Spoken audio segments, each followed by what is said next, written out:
ارزقنا محبة الحسين حسين حسين. اللهم ارزقنا شفاعة الحسين حسين حسين. أعوذ بالله من الشيطان الرجيم. بسم الله الرحمن الرحيم.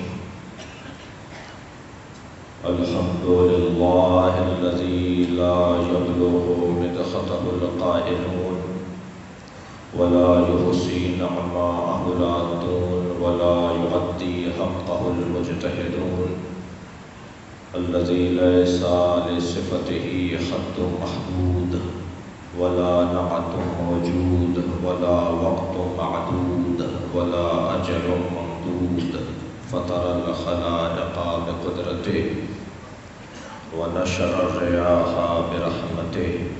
الصلاة والسلام على الرسول المسدد المصطفى الأمجد المحمود الأحمد سيدنا ومولانا ومولى الكونين جد الحسن والحسين معاني والقاسم محمد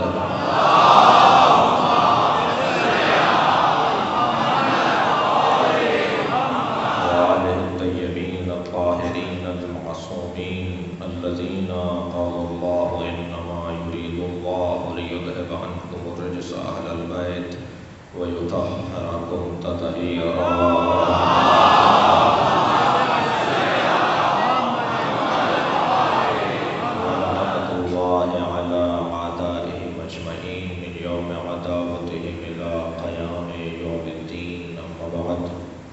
فقد قال الحكيم في القرآن الكريم. بسم الله الرحمن الرحيم. والذي بعث في الأميين رسولا منهم يتلو عليهم آياته ويزكيهم ويعلمهم الكتاب والحكمة وإن كانوا من قبل لفي ضلال مبين. صلوات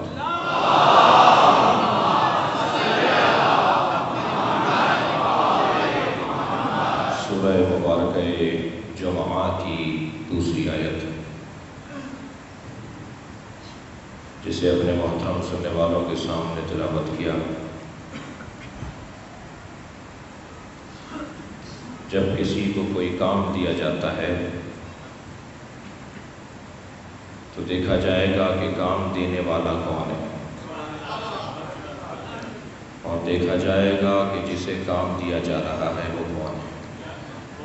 ہر ایک کو ذمہ دار نہیں بنا سکتا، کیونکہ ہر ایک خود ذمہ دار بھی نہیں ہے. جو ذمہ دار ہوگا وہ انتخاب کرے گا. نظام ہے، سسٹم ہے، دستور ہے اداروں کا، تنظیموں کا، انجمنوں کا، ہیئت امنا یعنی ٹرسٹ کا، حکومتوں کا، کہ اگر کسی کو ذمہ داری سونپی جاتی ہے تو دیکھا جاتا ہے کہ کون ذمہ داری سونپ رہا ہے اور کسے ذمہ داری سونپی جا رہی ہے اور کیا ذمہ داری سونپی جا رہی ہے. یہ تین چیزیں کم سے کم ضروری ہیں کہ ذمہ داری سونپنے والا کون ہے اور ذمہ دار کون ہے اور ذمہ داری کا موضوع کیا ہے. اب قرآن مجید میں اگر اللہ یہ اعلان واضح طور پر کر دے کہ اِنَّ عَلَيْنَا لَلْہُدَىٰ، ہدایت میری ذمہ داری ہے، میرا کام ہے کہ میں لوگوں کو ہدایت عطا کروں. وہ صرف خالق نہیں ہے، وہ رب بھی ہے. مسیحیت میں اور اسلام میں یہی موٹا سا فرق ہے. جو صرف خالق مانے وہ کوئی اور ہیں، جو خالق کے ساتھ اسے رب بھی مانے وہ مسلمان ہے. اس نے بنا کر لا تعلقی کا اعلان نہیں کیا، اس نے بنانے کے بعد بے وارث نہیں چھوڑ دیا، اس نے بنانے کے بعد اپنی ذات سے اپنی مخلوق کا تعلق توڑا نہیں ہے. ویسے بھی خالق کا مزاج یہی ہے کہ وہ اپنی مخلوق کو تباہ ہوتا ہوا دیکھ نہیں سکتا.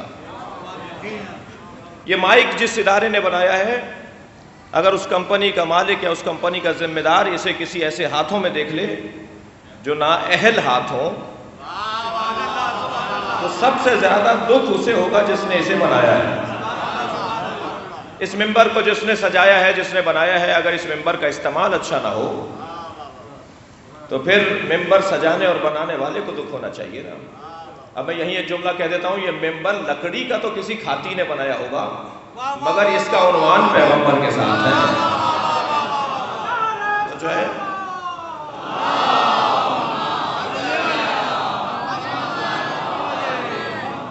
یہ پرانا مزاج ہے۔ خالق کا یہی دستور ہے، خالق کا یہی مزاج ہے کہ وہ اپنی مخلوق کو برباد ہوتا ہوا نہیں دیکھ سکتا، اپنی مخلوق کو خراب ہوتا ہوا نہیں دیکھ سکتا۔ پروردگار عالم نے بہت کچھ بنایا ہے، مگر سب کچھ بنانے کے بعد اس نے انسان کے بننے پر، انسان کی خلقت پر اپنے آپ کو مبارکباد پیش کی ہے۔ تبارک اللہ احسن الخالقین، تو نے بہترین مخلوق بنا دی، تو بہترین خالق قرار پایا ہے۔ یہ کس کی وجہ سے؟ انسان کی وجہ سے۔ اب یہ اس انسان کی ہدایت کی ذمہ داری بھی اسی کی ہے، جیسے خالق بھی وہی ہے ایسے رب بھی وہی ہے۔ لیکن جب میں رب بولتا ہوں تو شاید کسی کم سن ساتھی کے ذہن میں یہ آئے کہ رب کا مطلب یہ ہے کہ روٹی کھلائے، پانی پلائے، رزق دینے والے کو رب کہتے ہیں۔ نہیں عزیزان گرامی، ربوبیت تکوینی بھی ہے تو تشریعی بھی ہے۔ صلوات پڑھ لیں ذرا محمد والے۔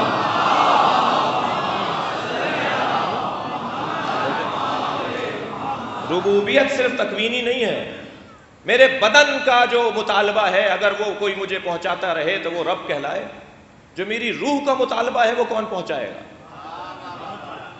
جو میری فکر کا مطالبہ ہے، جو میری روان اور روح کا مطالبہ ہے وہ کون پہنچائے گا؟ روٹی کھلانے والا تو رب ہو، قرآن پڑھانے والا رب نہیں ہو۔ روٹی کھلانے والا تو رب ہو، انسان بنانے والا رب نہیں ہے۔ تو ربوبیت صرف تکوینی نہیں ہے کہ یہ اگر رزق لیتا رہے گا، یہ اگر روٹی لیتا رہے گا تو یہ اتنا سا بچہ جو گود میں آیا تھا، یہ جی 1.5 فٹ کا انسان یہ 6 فٹ کا ہو گیا، یہ ایسے ہی تو نہیں ہو گیا خود بخود، یہ ہوا کھا کے تو نہیں ہوا اتنا بڑا۔ اس کو رزق ملا ہے، اسے روٹی ملی ہے، اسے پانی ملا ہے، اسے زندگی گزارنے کے لیے چیزیں ملی ہیں، اس کی بنیاد پر یہ پرورش حاصل کر پایا ہے۔ اب اگر میں کہہ دوں رب یا کہہ دوں پروردگار تو یہ دونوں ہی ایک ہی مفہوم کے دو لفظ ہیں، فارسی اور عربی کا فرق ہے، ایسا ہی ہے۔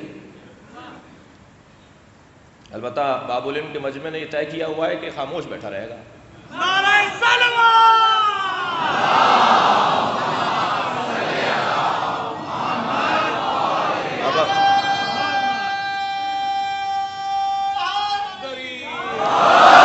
اب کل کی مجلس میں تو میں یہ جملہ نہیں کہہ سکتا تھا، اس لیے کہ 1.5-2 کروڑ آدمی یہ جملہ سن لیتے تو کیا سوچتے، لیکن آج تو میں کہہ سکتا ہوں نا آپ سے تھوڑا سا، نہیں میں اللہم صلی علی توجہ میرے ساتھ ہے، وہ ہمارا خالق بھی ہے، وہ ہمارا رب بھی ہے، اس کا ہم سے 2 طرح کا تعلق ہے، بنانے کے بعد اس نے چھوڑا نہیں ہے۔ اس رب نے اعلان کیا ہے کہ اِنَّ عَلَيْنَا لَلْہُدَىٰ، ہدایت کی ذمہ داری میرے اوپر ہے، میں ہدایت عطا کروں گا۔ اب یہ کام تو اللہ کا ہے، انسان بنانا، مسلمان بنانا، یہ کام تو اللہ کا ہے۔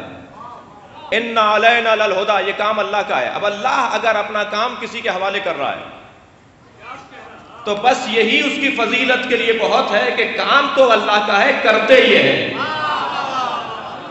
کام یہ اللہ کا ہے، ہدایت دینا اللہ کا کام ہے۔ اب اگر اللہ یہ کام کسی کے حوالے کر رہا ہے تو اس کی عظمت کتنی ہے۔ بھائی آپ کسی کو اپنی 2-4-5 لاکھ کی گاڑی کی چابی نہیں دیتے کہ کہیں ایسا نہ ہو کہ یہ برباد کر دے۔ اگر آپ کسی کے ہاتھ میں اپنی مادی ملکیت نہیں دیتے تو اپنا عقیدہ کسی اور کے ہاتھ میں دیں گے؟ ممکن ہے ایسا؟ میں ایک اور جملہ کہہ دیتا ہوں عزیزان گرامی، کسی کے حوالے اپنی چیز کرنا اللہ کا کام ہے، یہ میرے بچے اور جوان اپنے ذہن میں بٹھائیں، اللہ کا کام ہے ہدایت عطا کرنا، اللہ کا کام ہے لوگوں کو انسان بنانا، اللہ کا کام ہے لوگوں کو مسلمان بنانا، ہدایت دینا اللہ کا کام ہے۔ جب اللہ کا کام ہے تو اللہ کے کام کے ساتھ یہ بھی ذہن میں رہے کہ اللہ قادر ہے، اللہ حی ہے، اللہ ستار ہے، اللہ غفار ہے۔ صرف اتنا ہی نہیں ہے کہ اللہ کا کام ہدایت دینا ہے، اللہ کا کام ہدایت دینا ہے، خود اللہ کیا ہے؟ ہم اللہ کے لیے لفظ اللہ جب استعمال کرتے ہیں اور اپنی زبان پر جاری کرتے ہیں اور اپنی زبانوں کو اس سے معطر کرتے ہیں، اپنے دہن کو اس سے منور کرتے ہیں، تو کبھی غور تو کیا جائے کہ لفظ اللہ کا مطلب کیا ہے؟ اگر کوئی مسلمان ہونے کے لیے یعنی اسلام قبول کرنے کے لیے کلمہ توحید پڑھے یا مسلمان کلمہ توحید زبان پہ جاری کرے، اور اگر وہ یہ کلمہ پڑھ لے کہ لا الہ الا الرحمن، کیا یہ غیر مسلمان شمار کیا جائے گا؟ یہ کلمہ شمار ہوگا؟ اگر کوئی کہہ دے لا الہ الا الرحیم تو یہ مسلمان شمار نہیں ہوگا، یہ کلمہ کافی نہیں ہے مسلمان ہونے کے لیے۔ بھائی ہم رحمان اسی کو کہہ رہے ہیں، ہم رحیم اسی کو کہہ رہے ہیں، کہا تمہاری نیت کچھ بھی ہو، تمہارے الفاظ بھی تو حساب میں آئیں گے۔ صلوات پڑھ لیں ذرا محمد و آل محمد۔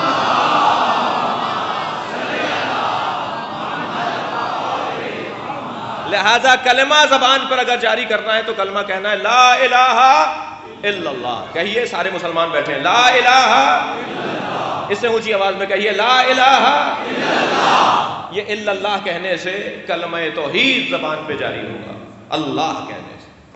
لہذا لفظ اللہ کا ترجمہ نہیں ہو سکتا، اس لیے کہ اس کو سمجھنے کے لیے پوری کائنات کو سمجھنا بھی پھر آسان ہے، اس کو سمجھنا مشکل ہے۔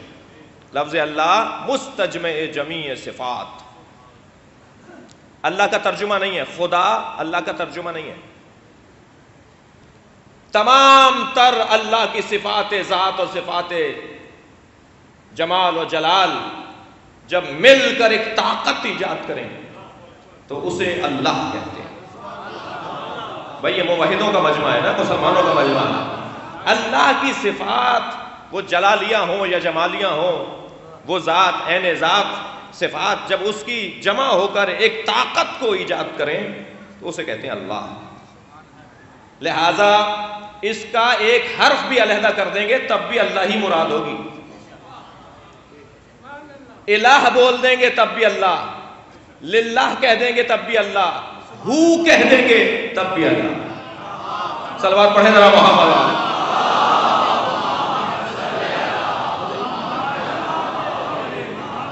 اس سے بلندتر صلوات دیا کریں گے۔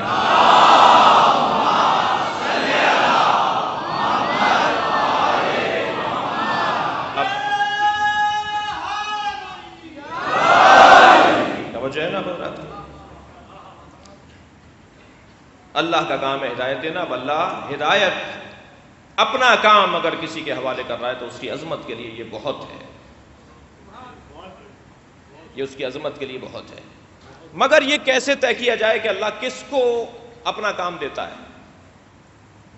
شاید مجسم کرنے کے لیے مجھے یہ مثال دینا کوئی عیب نہیں ہے کہ آپ بھی اگر اپنا کام کسی کو دیتے ہیں تو پہلے یہ ثابت ہوتا ہے آپ پر، پہلے آپ پر یہ ثابت ہونا چاہیے کہ یہ آپ سے مخلص ہے۔ توجہ نہیں کر رہے آپ۔ اگر آپ بھی اپنی مادی چیز، جیسے میں نے مثال دی سواری کی چابی بھی کسی کو دے رہے ہوں گے، یہ جو میں اب کہہ رہا ہوں یہ پہلوانی صاحب نے پہلے لقمہ دے دیا تھا۔ اگر آپ اپنی مادی چیز کی چابی بھی کسی کے حوالے کر رہے ہوں گے، اپنا گھر بھی کسی کو دے رہے ہوں گے 10 دن کے لیے، تو کم سے کم آپ پر یہ بات واضح اور روشن ہونا چاہیے کہ جسے میں اپنی چیز حوالے کر رہا ہوں وہ مجھ سے مخلص ہے، وہ مجھے کاٹے گا نہیں، وہ جس رکابی میں کھانا کھا رہا ہے اس میں چھید نہیں کرے گا، وہ آستین کا سانپ نہیں ہوگا۔ صلوات پڑھ لیں ذرا محمد والے۔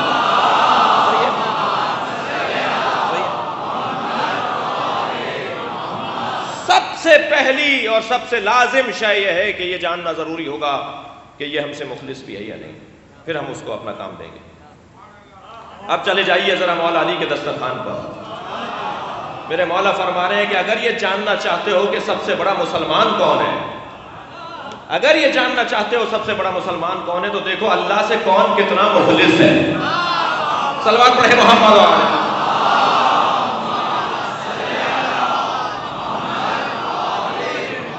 من اخلص للہ 40 صباحاً 40 یوما. دعوت فکر تو دیکھیے، یہ حدیث قدسی ہے. اللہ بھی اخلاص کی دعوت ساری زندگی کی ہمیں نہیں دے رہا، اس لیے کہ اسے پتا ہے ساری زندگی کے لیے تربیت کا اصول بھی یہی ہے. بچے کو تربیت دینے والے کو، جس کو تربیت دی جا رہی ہوتی ہے، اسے جب تربیت دی جا رہی ہوتی ہے تو ایسا نہیں ہوتا کہ پہلے دن ہی ہے اسے الف سے لے کر یا تک سبق سکھا دیا جائے. پہلے اسے عادی کیا جاتا ہے، پہلے اسے مانوس کیا جاتا ہے، پہلے اسے عادی کیا جاتا ہے، پھر جب وہ مانوس ہو جاتا ہے تو پھر دوسرا سبق ہوتا ہے، پھر تیسرا سبق ہوتا ہے. ایک بچہ گھر میں تو بہت پٹر پٹر بولتا تھا، جب استاد کے پاس لے گئے تو الف نہیں بول رہا. استاد نے شکایت کر دی ابا سے کہ یہ تو الف بھی نہیں بولتا. کہنے لگے بیٹا تم گھر میں تو خوب بولتے ہو. کہنے لگے ابا اگر ہم نے الف بول دیا تو یہ کہیں گے کہو بے. جی اسے پتا ہے.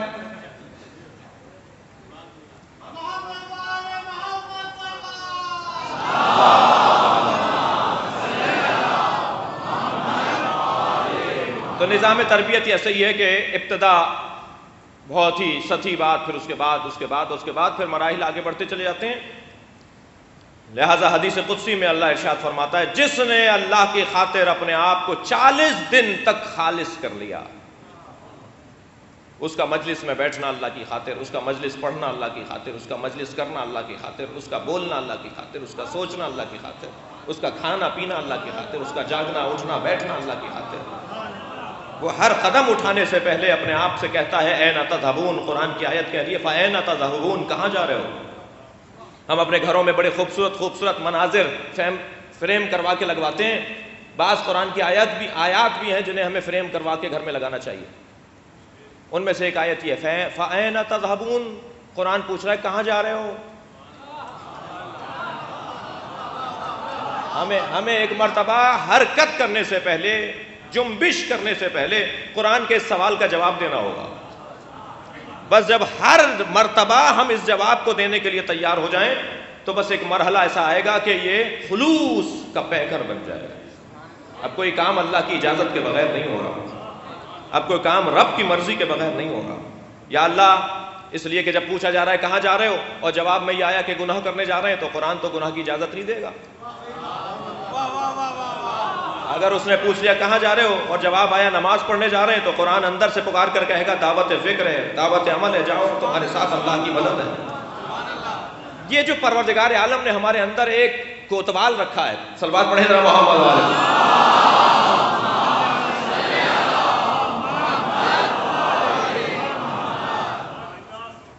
جو اللہ کی خاطر 40 دن اللہ کی خاطر زندگی گزارے، ہر کام پھر اس کا اللہ کی خاطر ہو. فَأَيْنَ تَذْهَبُونَ، کہاں جا رہے ہو.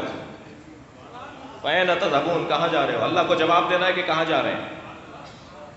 اللہ کو جواب دینا ہے.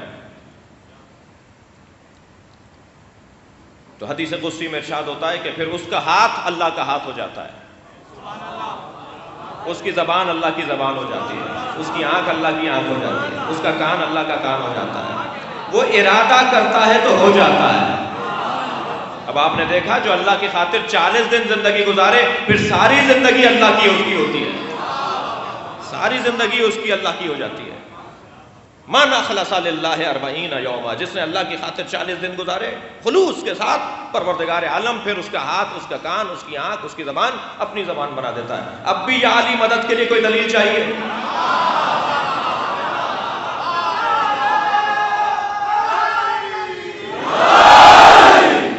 ہم کیوں مولا سے مدد مانگ رہے ہیں؟ جو 40 دن اللہ کی خاطر زندگی گزارے تو اس کا ہاتھ تو اللہ کا ہاتھ ہے. جس نے ساری زندگی اللہ کی خاطر گزاری ہو اسے ید اللہ نہیں کہیں گے تو کسے کہیں گے؟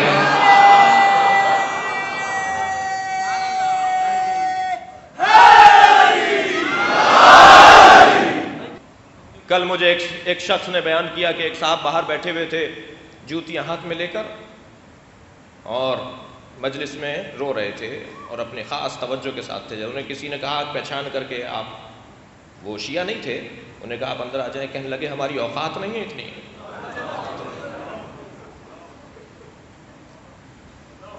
کیسے کیسے عقیدت مند ہیں، کیسے کیسے عقیدت مند ہیں جو آتے ہیں امام حسین کے فرش پر کتنی بڑی تعداد میں اس پاکستان میں جانتا ہوں ہندو امام حسین کی عزاداری کرتے ہیں.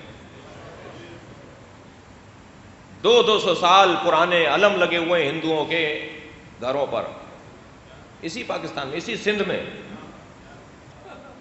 عزادار صرف شیعہ نہیں ہے, عزادار صرف شیعہ نہیں ہے, عیسائی, یہودی, ہندو, مسلم, غیر مسلم سب امام حسین کی محبت میں مبتلا ہیں.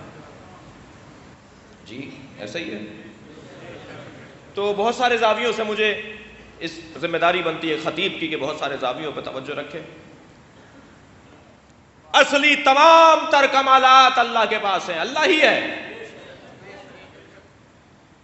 وہ قادر مطلق, وہ رازق مطلق, وہ رب حقیقی, اصالتاً و بالذات اللہ ہے. مگر کمال تو ان کا ہے کہ جنہیں اللہ اپنا کام دیتا ہو. اِنَّا عَلَيْنَا لَلْهُدَىٰ کہہ رہا ہے, اور پھر کہہ رہا ہے هُوَ الَّذِي بَعَثَ فِي الْأُمِّيِّينَ رَسُولًا. ایک جانب کہہ رہا ہے کہ ہدایت دینا میرا کام ہے, ایک جانب کہہ رہا ہے وہ اللہ. یہ وہ اللہ کہنے کا سبب بھی یہی تھا کہ تمہارے ذہن سے یہ تصور نہ نکل جائے کہ ہدایت دینا کس کا کام ہے, اور جب کام اس کا ہے تو اسی کی جانب سے بنائے ہوئے نمائندے سے لینا. اگر تم نے اپنے ہاتھ کا ہادی بنا لیا تو خوار اور ذلیل ہو جاؤ گے. صلوات پڑھے محمد والے.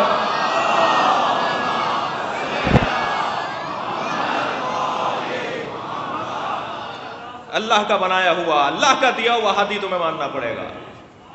هو الذی کہہ کر اس نے اس بات کو روشن کر دیا کہ کام اللہ کا ہے. اب یہ سرکار دو جہاں کی عظمت ہے, یہ نبی مکرم کا مقام بالا ہے کہ پروردگار عالم اپنا کام ان کے حوالے کر رہا ہے, اور کام اس کے حوالے کیا جاتا ہے جس کا خلوص ثابت ہو جائے. اور خلوص کے انتہا کو بندگی کہا جاتا ہے, خلوص کی انتہا کو عبدیت کہا جاتا ہے. جب خلوص اپنے کمال پر پہنچے تو عبد مطلق بن کر سامنے آتا ہے. کل بات آگے بڑھے گی. عبد دو طرح کے ہیں, عبد محض اور عبد مشروط. عبد مطلق اور عبد مقید اور مشروط. تھک تو نہیں رہے آپ کچھ ہوا؟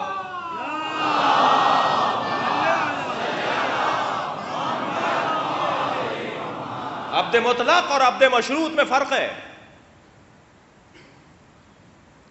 ایک مالک, ایک غلام کا مالک پریشان حال, غلام نے کہا مولا مجھے بیچ ڈالیے, جو رقم ملے اس سے اپنی پریشانی دور کیجیے. کہنے لگا تمہیں بیچ کر بھی وہ رقم نہیں ملے گی جس سے میں اپنی پریشانی دور کر سکوں. کہنے لگا نہیں, آپ اتنی ہی قیمت لگائیے جتنی آپ کو ضرورت ہے.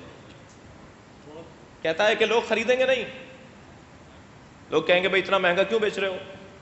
تو کہنے لگا جب یہ سوال کوئی کرے کہ آپ اتنا مہنگا کیوں بیچ رہے ہیں تو اس سے کہہ دیجئے گا کہ اس میں عبد حقیقی کی صفت پائی جاتی ہے. جو عبد حقیقی میں صفت ہونی چاہیے وہ اس میں پائی جاتی ہے. لے گئے بازار میں, قیمت لگائی وہ جو انہیں چاہیے تھی. لوگوں نے کہا کہ صاحب یہ اتنی بڑی قیمت, اتنی مہنگی قیمت. کہنے لگے اس میں عبد حقیقی کی صفت پائی جاتی ہے. کوئی ہم جیسا سرپرا تھا, اس نے وہ رقم دے دی, کیونکہ ہر ایک تو آزمانے کے لیے پیسہ خرچ نہیں کرتا. جی ایک مرتبہ انہوں نے بھاری رقم دے کر اور اسے لے لیا. گھر لے جا کر 2 تھپڑ ادھر سے لگائے, 2 تماچے وہاں سے لگائے, 2 لاتیں وہاں سے ماری, زخمی کر کے بے ہوش کر دیا. اب جب یہ ہوش میں آیا تو اس سے پوچھا کہ جب میں تمہیں مار رہا تھا تو تم نے ایک دفعہ بھی نہیں پوچھا کہ مار کیوں رہے ہیں. کہنے لگا اسی کی تو قیمت دے کر آئے ہیں آپ. صلوات پڑھیں ذرا محمد والے.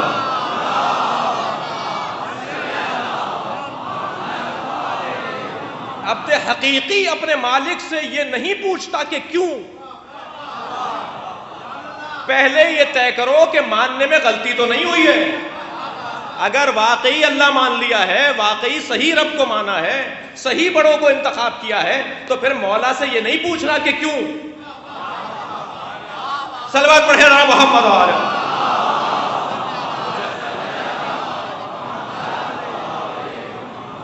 بس جو مولا کہہ دے گا وہی بات آخری بات. اگر ہمیں بات معلوم ہو جائے کہ کیوں، تو پھر ہم مولا نہ ہو جائیں. ہمارے اوپر مولا بنایا ہی اس لیے گیا ہے نا کچھ ہستیوں کو. سب سے پہلے تو اللہ مولا ہے، اللہ مولاکم. توجہ ہے نا، سب سے پہلے اللہ مولا ہے. عبد محض جو اپنے مولا کے حکم کے آگے چو چرا نہ کرتا. ایک بھائی لاہور میں رہتا ہے، اس نے لاہور کو اپنا وطن قرار دیا ہے. ایک بھائی کراچی میں رہتا ہے، اس نے کراچی کو اپنا وطن قرار دیا ہے. دونوں عید پر یا کسی رسم میں، کسی تقریب میں دونوں ساتھ ہو گئے. ظہر کی نماز کا وقت ہو گیا. سگے بھائی، ماں باپ ایک خون، ایک فقہ پر عمل کرنے والے، ایک مولا اور امام کو ماننے والے. ایک 2 رکعت نماز پڑھے گا، ایک 4 رکعت پڑھے گا. سبحان اللہ، سبحان اللہ، سبحان اللہ، سبحان اللہ. شیعت اپنی پسند پر عمل کو نہیں کہا جاتا. شیعت اپنے مولا کی پسند کے مطابق زندگی گزارنے کو کہا جاتا ہے. شیعہ کسے کہا جاتا ہے؟ جو اپنے مولا کے حکم پر عمل کرتا ہے. البتہ میں کیوں کے جذبے کو مٹا نہیں رہا. توجہ ہوں، میں کیوں جو تحقیق کی پہلی سیڑھی ہے، کیوں حسن اتفاق ایک مجلس میں اکثریت جوانوں کی ہے. البتہ جو ضعیف العمر بیٹھے ہیں وہ بھی جنت میں جوان ہو کے ہی جائیں گے.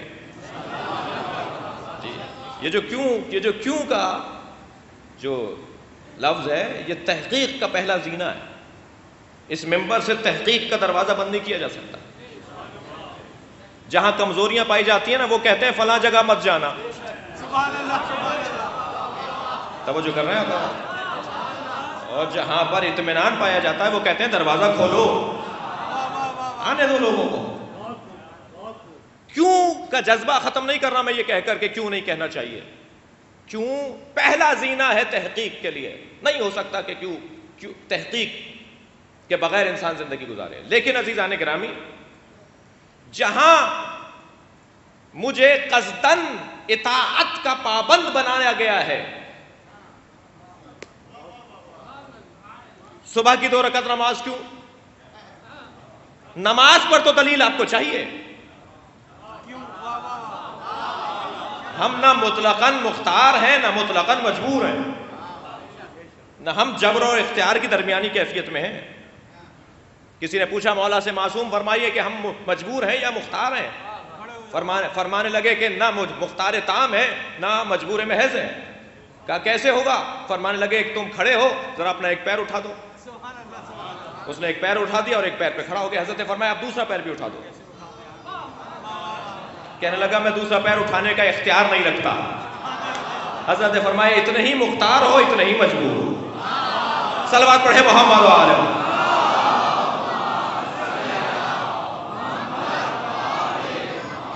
نماز کیوں پڑھیں اس کا تو جواب دیں گے،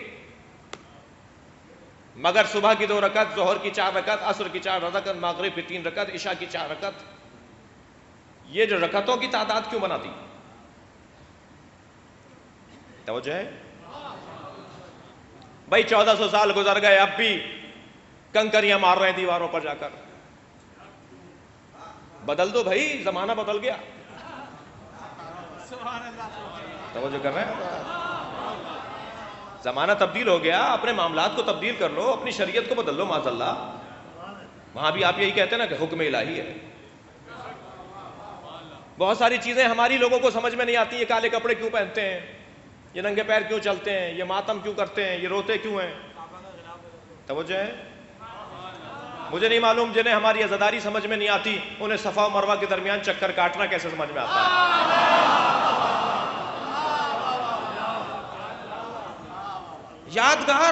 یادگار اور کوئی مطلب نہیں ہے. ایک یاد کو تازہ رکھنا ہے، اس کے علاوہ کوئی اور فلسفہ ہے؟ صفا و مروہ کے درمیان چکر کاٹو تاکہ ایک یاد تازہ رہے. یعنی اگر ایک نبی کی ماں صفا مروہ کے درمیان چکر کاٹے تو اس کی یاد ہزاروں سال کے بعد بھی قائم رکھنا واجب. اور جس نے اتنی بڑی قربانی دے دی کہ تاریخ بشریت میں اس سے بڑی قربانی نہیں تھی، تو اس کی یاد میں مبتلا رہنا، اس کی یاد میں عبادت میں مصروف رہنا، اس کو شرک بولیں گے؟ مقصد آپ کا اور ہمارا صرف یہ ہے اس عزاداری سے کہ ہم اس یاد کو تازہ رکھیں، اس ذکر کو تازہ رکھیں، اس واقعے کو زندہ رکھیں. کل بات آگے بڑھے گی عبد محض اور عبد مشروط، عبد مطلق اور عبد مشروط کے حوالے سے. ہمیں عبد محض بننے کی طرف سفر کرنا ہے، سفر کرنا ہے، آغاز کرنا ہے. ایک سب سے بڑے عبد کا واقعہ کربلا، اس کو سننے کے لیے جمائیں تاکہ عبد محض ہو، عبد مطلق بنے. آج 3 محرم ہے.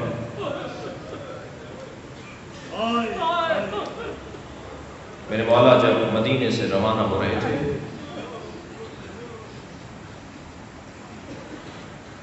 تو جناب عباس نے آگے فرمایا، مولا ہمارے خاندان کی 3 بزرگ معمر خواتین آپ کو یاد کر رہی ہیں. حسین ابن علی سواری پر بیٹھنے کے لیے آمادہ تھے، پلٹے ہیں اپنے گھر میں تو 3 معمر اور ضعیف بیویاں ہیں جو بنی ہاشم کے خاندان میں ہیں، بنی ہاشم میں ہیں، جو ضعیفی کی وجہ سے سفر نہیں کریں گے. ایک حضرت ام سلمہ ام المومنین زوجہ رسول، امام حسین کی نانی، ایک ام ایمن پھوپھی، ایک ام البنین جو ماں کا درجہ رکھتی ہے. تینوں ضعیف العمر ہیں، تینوں کا مسن ہیں، خاص طور پر ام سلمہ اور ام ایمن ضعیف العمر ہیں. امام آگے بڑھے تو ان تینوں کو سلام کیا. ایسا لگتا تھا جیسے تینوں انتظار میں کھڑی ہیں کہ حسین سے کچھ اہم بات کرنی ہے. امام نے فرمایا آپ نے مجھے یاد کیا. ام سلمہ فرمانے لگی، بیٹا تمہارے نانا نے ایک شیشی میں مجھے خاک دی تھی اور مجھ سے کہا تھا جب یہ خاک خون میں تبدیل ہو جائے تو سمجھ لینا میرا حسین مارا گیا. حسین مجھے ایسا لگتا ہے جیسے یہی وہ سفر ہے جس میں تم مارے جا رہے ہیں. اجرکم اللہ، خدا کسی غم میں نہ لائے. امام نے فرمایا نانی ہاں یہ وہی سفر ہے. سنیں کہ رونے والے ہو تو بے ساختہ جناب ام سلمہ نے فرمایا پھر زینب کو چھوڑ جاؤ. امام کی آنکھ سے آنسو ٹپکا. امام نے فرمایا ان اللہ یرا سارا، اللہ زینب و ام کلثوم کو اسیر دیکھنا چاہتا ہے.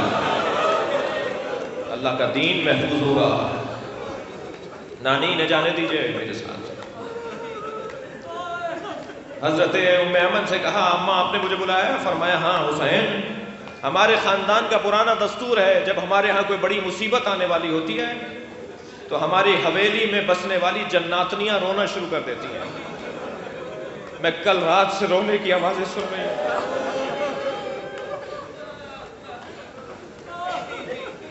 فرمایا اماں یہ میرا نوحہ پڑھ رہی ہے، یہ مجھ پہ گریہ کر رہی ہیں. حضرت ام البنین سے فرمایا اماں آپ نے بھی بلایا؟ فرمانے لگی ہاں اے آقا زادے، تمہارے بابا علی نے مجھ سے عہد کیا تھا تاکہ اللہ مجھے ایک شجاع بیٹا عطا کرے جو کربلا میں تمہارا دفاع کرے، جو کربلا میں تمہارے کام آئے. اللہ نے مجھے 4 جوان بیٹے، شیر دل بیٹے، شیر بیٹے عطا کیے ہیں. میں سوچتی ہوں کہیں ایسا نہ ہو کہ عباس کربلا میں وفاداری کا حق ادا نہ کر سکے. جناب عباس کچھ فاصلے میں کھڑے تھے. امام نے آواز دے کر کہا عباس اپنی ماں کو یقین دلاؤ. اجرکم اللہ، خدا کسی غم میں نہ بلائے سوائے اہل بیت. ہمیں رونے اور رونے والوں میں قرار دے. جناب عباس آگے بڑھے، فرمانے لگے اماں جملہ سنیے حضرت عباس کا. فرماتے ہیں اماں اگر 70 مرتبہ مارا گیا اور پھر زندہ کیا گیا، یہ مار کر زندہ کیا جانا 70 مرتبہ ہوا، تب بھی میں حسین کو چھوڑ کر نہیں جاؤں گا، اپنے مولا کو تنہا چھوڑ کر نہیں جاؤں گا۔ رو رہے ہیں زدارو؟ جب جناب حبیب ابن مطاہر گھوڑے سے گرے، اجرکم اللہ، تو جناب حبیب ابن مطاہر نے چند لوگوں میں سے ایک حضرت عباس کو بلا کر کہا تھا عباس حسین کو اکیلا نہ چھوڑنا۔ ایک روایت یہ ہے اس وقت جناب عباس نے ایک انگڑائی لی تو حضرت عباس کے جو زرہ لگی ہوئی تھی، جو کمر بند بندھا ہوا تھا، یعنی پٹکا بندھا ہوا تھا، کمر میں جو پٹکا باندھا جاتا ہے وہ جو بندھا ہوا تھا وہ کھل گیا اور فرمان لگے تم آج کے دن مجھے شجاعت یاد دلا رہے ہو؟ میں تو 34 سال سے اس دن کا انتظار کر رہا ہوں۔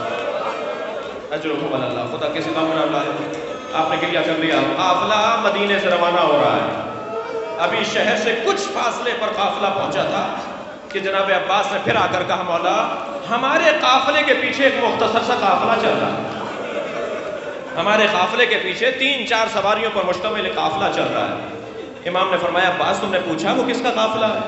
فرمایا ہاں مولا وہ صحابی پیغمبر حضرت عبداللہ ابن عروہ غفاری کا قافلہ ہے۔ جیسے ہی نانا کے صحابی کا نام سنا فوراً ذوالجناح سے کہا مجھے میرے نانا کے صحابی تک پہنچا۔ ذوالجناح دوڑتا ہوا لے کر پہنچا امام حسین کو، کمر خمیدہ ہے، بھویں سفید ہے، ہاتھوں میں راشا ہے، بڑھاپا طاری ہے۔ آگے بڑھ کر کہا نانا کے صحابی اس بڑھاپے میں کہاں کا ارادہ ہے؟ نانا کے صحابی اس بڑھاپے میں کہاں جا رہے ہیں آپ نے مدینہ کیوں چھوڑا ہے؟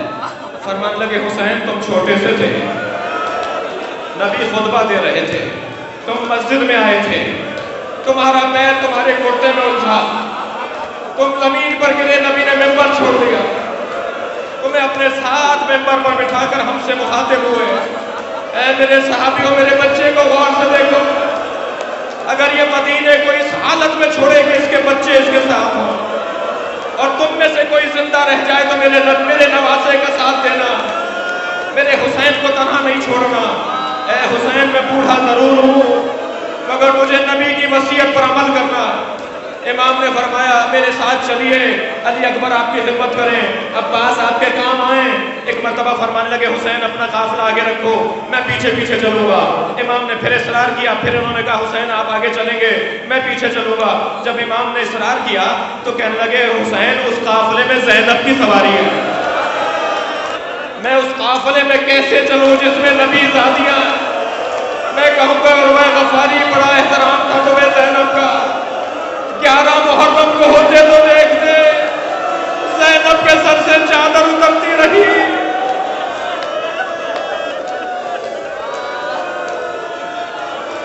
تھک کر نہیں روئیں گے عزادارو، مجھے جلدی نہیں ہے، رونے کے ایام ہے، گریے کے ایام ہے۔ بڑا احترام کیا عروہ غفاری نے۔ عزادارو قافلہ پہنچا ہے کربلا کی سرزمین پر، میرے مولا نے 2 رکعت نماز ایک جگہ ادا کی، کچھ آگے بڑھے پھر 2 رکعت نماز ادا کی، ایک جگہ پہنچے مناجات میں مصروف ہو گئے، جناب زینب بھائی کے ساتھ ساتھ ہیں۔ ایک مرتبہ ایک ایسی جگہ پر پہنچے کہ جہاں نشیب تھا، بی بی آگے بڑھ کر پوچھتی ہیں بھیا یہ نمازیں کیسی ہیں، یہ مناجات کیسے ہیں؟ فرمانے لگی ہے زینب وہاں جو 2 رکعت میں نے نماز پڑھی وہاں میرا علی اکبر ایڑیاں رگڑے گا، زینب یہاں جو میں نے 2 رکعت نماز پڑھی یہاں میرا قاسم پامال کیا جائے گا۔ زینب اس جگہ کو غور سے دیکھ لو، یہی وہ جگہ ہے جہاں میں گھوڑے سے گرایا جاؤں گا، اس زمین پر میرا خون بہایا جائے گا۔ اللہ لعنت اللہ علی قوم الظالمین، فسيعلم الذين ظلموا